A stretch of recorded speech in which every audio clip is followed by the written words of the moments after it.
영남 이공대학교에서 제공하는 토픽 7월, 8월 특강 시간입니다. 오늘은 4주차 강의가 진행이 되고 있고요. 월요일 읽기 문제를 함께 푸는 시간으로 월요일 두 번째 2교시를 이제 시작해 보겠습니다. 유형은 지금 저희가 13번 유형을 함께 알아보고 있고요. 13번 유형은 주제를 찾는 문제가 되겠습니다. 그래서 꿀에 대한 문제를 지난 시간에 함께 살펴보았고요. 자, 이제 기출 문제의 경향 및 분석을 함께 살펴보도록 하겠습니다. 자, 여러분 이제 기출문제를 한번 살펴볼게요. 기출문제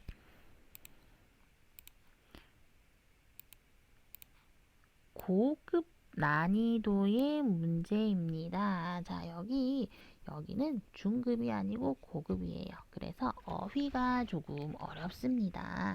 고급이고요. 문제는 모두 몇 문제가 나오게 됩니까? 총 4개의 문제가 출제가 됩니다. 이 문항의 유형은 이 텍스트 글의 주제, 중심 생각을 찾는 문제입니다. 글의 가장 중요한 생각이 되겠습니다. 중심 생각, 중요한 생각을 찾는 문제인데요. 이 텍스트는 다양한 주제를 다루고 있습니다. 다방면의 주제, 여러 가지 주제를 이야기하고 있고요. 텍스트의 종류도 정말 여러 가지가 있습니다.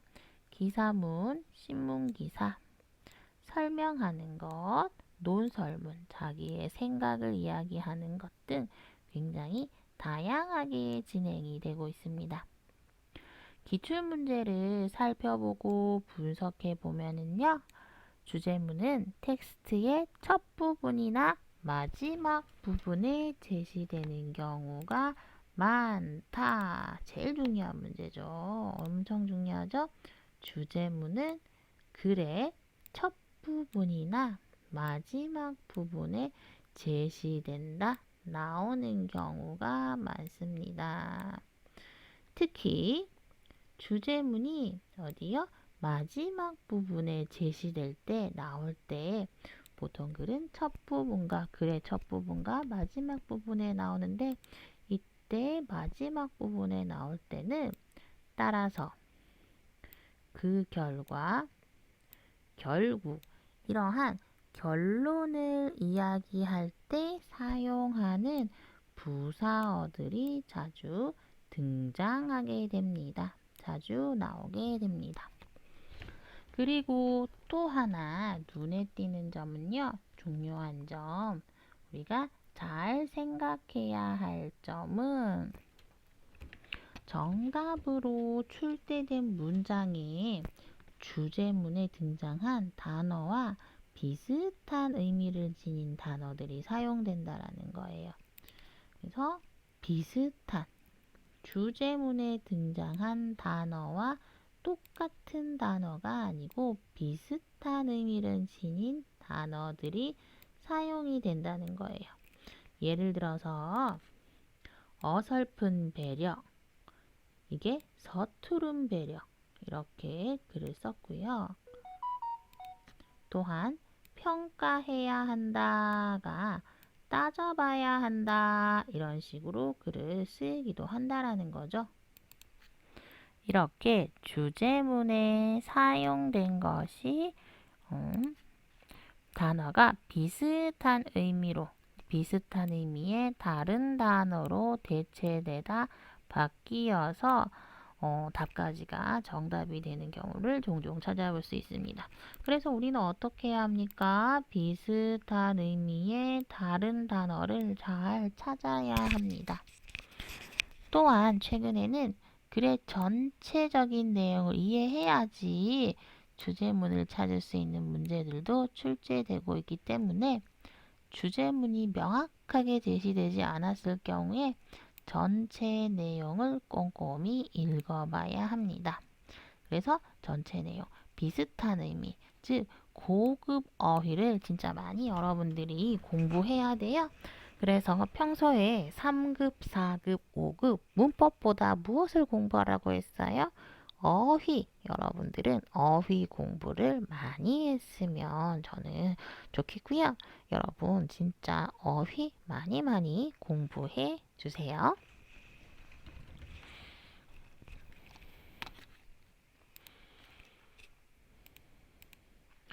자, 이제 시험 전략 및 예상에 대해서 함께 읽어보고 어떻게 시험을 풀어야 하는지에 대해서 함께 이야기해 보도록 하겠습니다. 시험 전략 및 예상. 먼저 텍스트, 글의 첫 문장을 잘 읽어서 이 글이 중심생각, 화제, 이 글의 주제가 무엇인지 파악해야 합니다. 이 글은 무엇에 대해서 쓴 글입니까? 이거 무엇에 대해 이야기하는가? 화제는 무엇에 대해서 이야기하고 있습니까?가 화제가 됩니다. 화제는 무엇에 대해서 이야기하고 있습니까? 무엇에 대해서 이야기하고 있습니까?를 파악한 후에 훑어 읽기, 빨리 읽기를 합니다. 그래서 글의 전반적인 내용과 흐름을 이해합니다. 주로 텍스트의 글의 첫 부분이나 마지막 부분에 주제문들이 위치하는 경우가 많습니다. 이것을 염두에 두고 염두하다, 잘 생각해 두고 잘 생각을 하고 염두하다는 잘 생각을 하고 유의하여 조심해서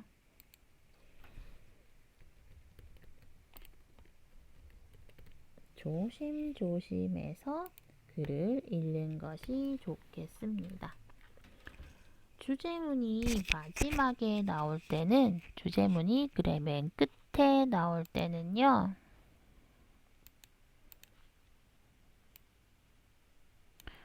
결론을 내릴 때 사용하는 부사어들이 많이 자주 등장한다는 점을 잘 생각해 두어야 합니다.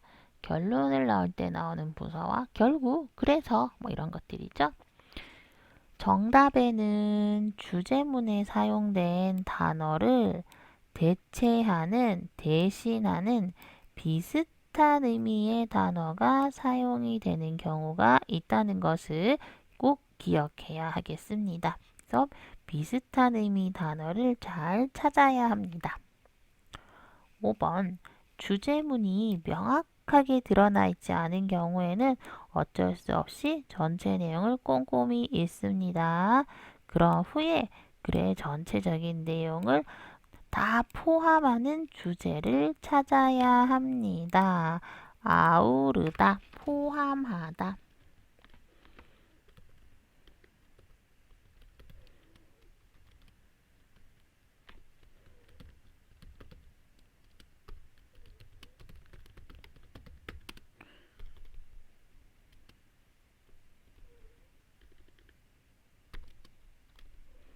아우르다는 포함하다라는 내용으로 안에 있다, 함께 하다라는 뜻이 되게 됩니다.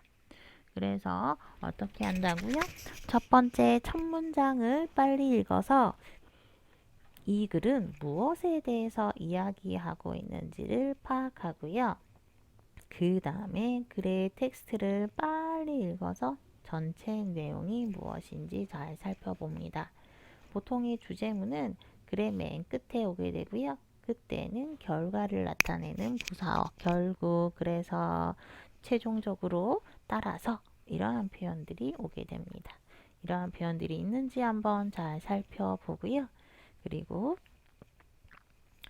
그 본문, 글 안에 나와 있던 어휘가 그대로 사용되는 게 아니고 비슷한 어휘가 나와 있다라는 것을 살펴본 다음에 그리고 글의 내용을 꼼꼼히 읽어서 전체 글의 주제가 무엇인지 파악해야 되는 수준의 문제까지도 있다라는 것을 살펴보았습니다. 자, 이제 선생님하고 같이 실제로 연습 문제를 하나씩 풀어보면서 어떻게 풀어야 하는지에 대해서 한번 살펴보도록 하겠습니다.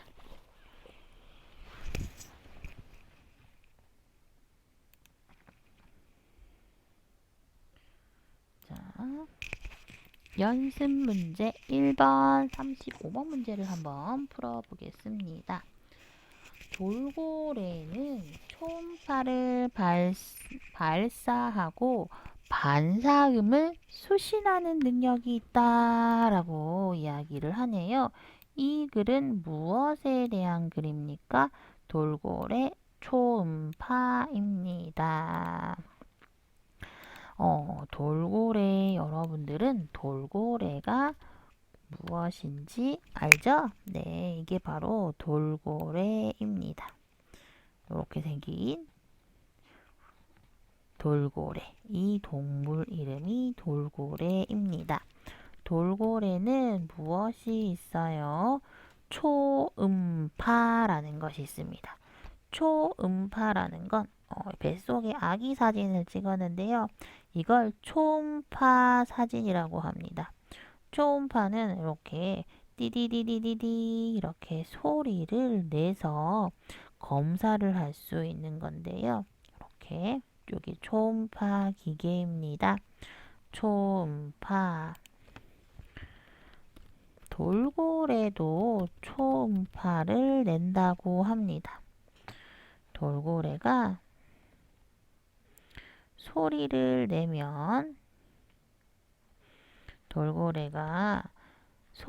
내면 이렇게 소리를 듣는 게 있다고 합니다. 초음파라는 것은요, 이렇게 박쥐도 초음파를 내는데요.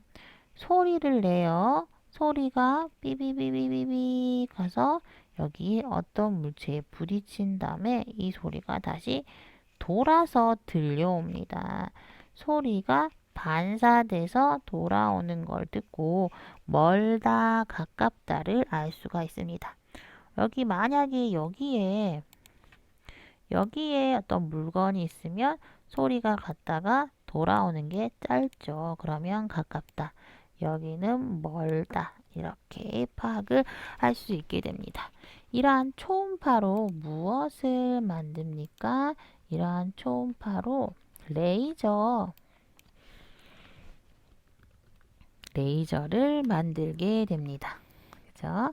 이런 레이저도 만들 수 있겠습니다. 레이저, 레이다 이런 거. 초음파, 디디디디디디 이런 소리로 레이더를 만들게 됩니다. 레이더를 만들게 됩니다. 레이더라고도 하고요. 이렇게 소리를 통해서 알 수 있게 되는 겁니다. 자, 돌고래는 초음파를 만듭니다. 초는 뛰어나다.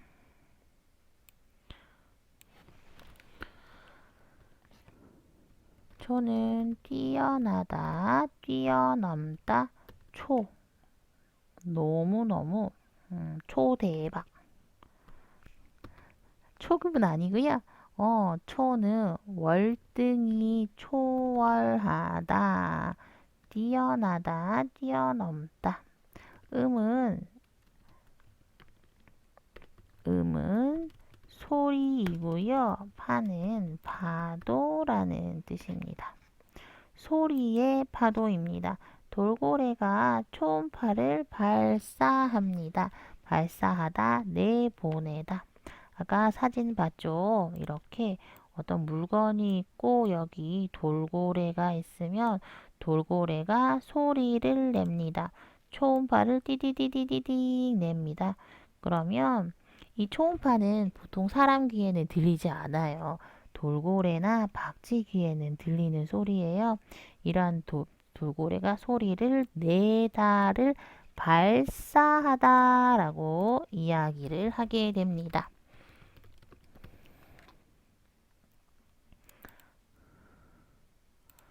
발사하다, 발사하다는 소리를 내다 이런 뜻이 되겠습니다.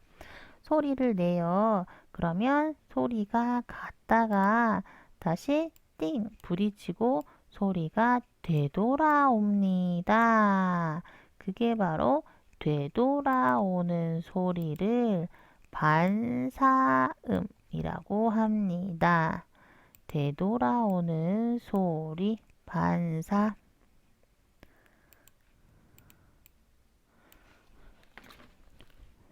되돌아오다. 음은 아까 이야기했어요. 소리라고요. 그래서 반사는 되돌아오는 소리를 수신하다, 듣다, 들을 수 있는 능력이 있습니다. 와, 대단하네요. 돌고래는 정말 대단한 것 같습니다. 듣다, 아이고, 듣다. 여기 수신하다는 여기 있을까요? 수신하다는 듣다라는 소리가 나오게 됩니다. 수신하다는 듣다라는 거죠. 돌고래는요, 가장 지능이 높은 동물의 하나입니다. 지능이 높다는 뭐예요? 똑똑해요. 머리가 좋아요.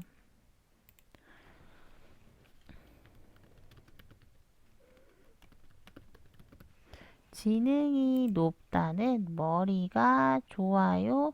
똑똑합니다. 그런 동물 중에 하나입니다. 머리가 좋은 동물 돌고래도 있고요. 개도 있고요. 그리고 원숭이도 있고요. 그 동물 중에 하나이고요. 코끼리가 가지고 있어요. 음파 감지기.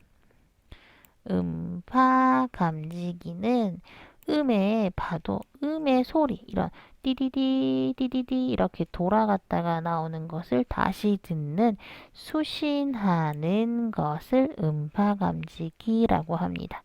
즉 귀라고 보면 될 거예요. 귀.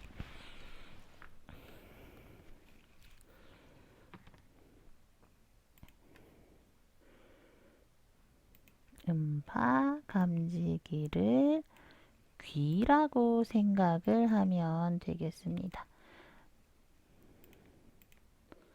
귀. 이 귀는요, 먹이뿐만 아니라 먹이도 알 수 있고요. 또 주변에 있는 물체의 모양, 크기, 재질, 무엇으로 만들었어요? 구조.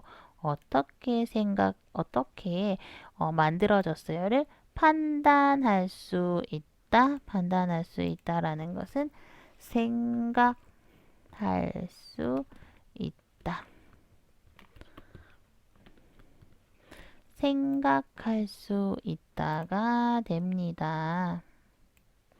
생각할 수 있다. 판단할 수 있다.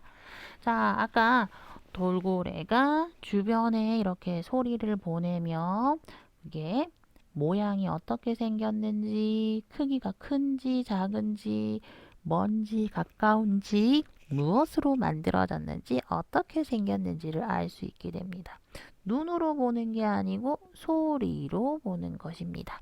그게 바로 음파 감지기. 소리로 이렇게 모습을 볼 수 있다, 알 수 있다, 생각할 수 있게 됩니다. 예를 들어 얘가 있습니다. 돌고래는 30m 떨어진 곳에 예를 들어 돌고래는 30m 떨어진 곳에 놓인 직경 4mm, 직경은 크기가 4mm, 크기의 물체까지도 파악이 가능합니다. 자, 4mm는 어때요? 정말 작은 것까지 눈으로 보는 게 아니고 소리를 알 수 있다라는 겁니다. 이렇게 직경은 크기, 이렇게 돌고래는 자유자재로 자유롭게 주파수를 바꾸다.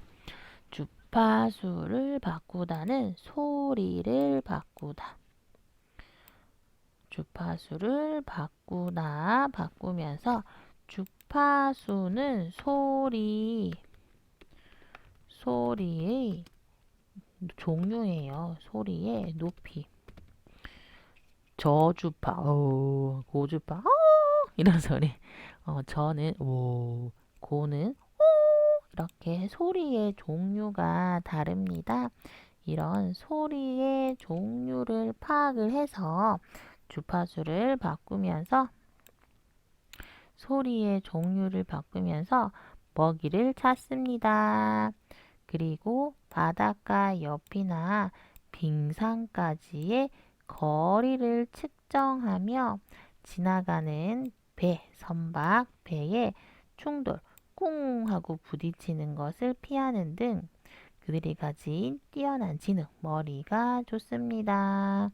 또 초음파 능력을 발휘해서 바다의 왕으로 살아가고 있습니다. 자, 그래서 이렇게 글을 읽었어요. 해안은 여러분 뭐예요? 맞아요. 바닷가. 그리고 빙산은 뭐예요? 이런 게 빙산이죠? 빙산. 여기에 돌고래가 이렇게 헤엄을 치고 있다가 소리를 내는 거예요. 뽀 소리를 내는데 팅 부딪혀가지고 돌아와요. 그러면서 이게 크기가 얼마나 되는지 돌고래가 알 수 있게 됩니다. 그래서 이렇게 피해가게 되겠죠? 이게 바로 빙산입니다. 빙산은 얼음이죠. 북극의 바다 얼음. 이게 바로 빙산입니다. 그리고 마찬가지로 빙산처럼 배도 돌고래 부딪히면 안 되니까 피해야 됩니다. 자, 그래서 1번 다음 글의 주제로 돌고래의 음파 감지 기관은요. 소리를 듣는 것은요. 음파 감지 기관은 노란색. 돌고래의 음파 감지 기관은 사람의 청력, 귀보다 정말 월등히 뛰어나다, 최고입니다. 라고 할 수 있겠네요. 2번 돌고래의 음파 감지기는 먹이를 효과적으로 찾기 위해 개발되었어요. 먹이뿐만 아니라 먹이를 찾고 피하기 위해서, 안전하기 위해서 개발이 되었던 것 같습니다. 3번 돌고래, 바다의 왕이 되기 위해 돌고래는 자신의 수단과 방법을 가리지 않는다. 이런 말은 없었어요. 없었고, 자, 이 글을 볼 때 어떻게 한다고요? 항상 글의 마지막 부분, 이렇게 라고 해서 이 뒤에 마지막 부분이 글의 주제가 되는 경우가 많게 됩니다. 그래서 자, 같이 볼까요? 돌고래는 초음파를 발생하는 기관도 있고요. 감지 능력은 뭐예요? 수신하는 능력하고 같은 게 되겠습니다. 수신하다, 감지하다, 느끼다. 이러한 능력들을 충분히 활용을 해서 잘 이용해서 아는 영리한 동물입니다. 똑똑한 동물입니다. 그래서 여기 있죠? 돌고래는 먹이를 찾고 피할 때 어떻게 합니까? 뛰어난 지능, 뛰어난 지능과 초음파 발생 능력, 뛰어난 지능을 발휘하며 사용하며 바다의 왕으로 살고 있습니다. 초음파 감지 능력을 충분히 활용할 줄 아는 영리한 동물입니다. 뛰어난 지능을 가진 동물입니다. 이렇게 이야기할 수 있게 되겠습니다. 그래서 정답은 바로 4번이 정답이 되겠습니다. 자, 그래서 여러분 우리 이 문제 어떻게 풀어야 하는지, 주제를 어떻게 찾아야 하는지 한번 읽어보고 문제를 함께 풀어보았습니다. 잠시 쉬고 우리 이어서 36번, 37번 문제를 함께 풀어보도록 하겠습니다. 수고하셨습니다.